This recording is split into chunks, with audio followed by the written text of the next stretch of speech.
Androany alarobia 2 aprily no nambarany fitondram-panjakana iverenan'ireo mpianatra nala fanadinana an-tsekoly.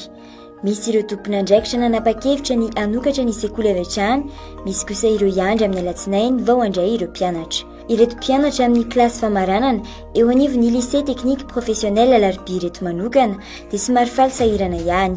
Iverina an-tsekoly izy ireo saingy ny ena ny fotoana ianarana. Raha matematika anay fotsiny zao ohatra adiny valo zao le izy lasa adiny roa izy satria le hoe tapakandro mianatra dia ny efatra fahavolo dia miova le raha ho anahy manokana aloha amin'le fampianarana efa mekely le fotoana dia tsy maintsy hoe mianatra any an-trano ihany na hoe manaraka fampianarana amin'ny internet. Misy na tsy afaka manao cours dia amin'ny internet dia ho any eto amin'ny lycée technique professionnel alarobia manokana dia efa nanao fampiarana tany an-trano ireo mpampianatra hanampiana ireo banga ny tsekoly. Fampiresana tamin'ny mpampianatra fa hoe misy cours atao photocopie exercice moa zany raha ny tena marina iny mety cours mety leçon ngamba fa iny no révisé zareo rehefa tonga any an-trano any anaovana an'le rattrapage amin'ny exercice.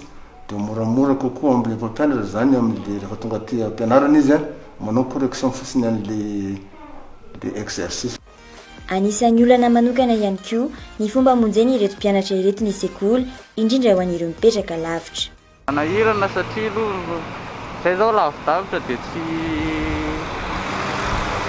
dia ny tôbila amin'ilay voapetra ihany isany ana tôbila sady voapetra misy amin'ny tôbila miasa zany Fianario.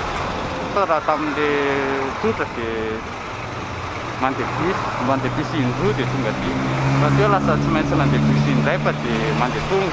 Misy zavatra miova zany tsy ny andavanandro.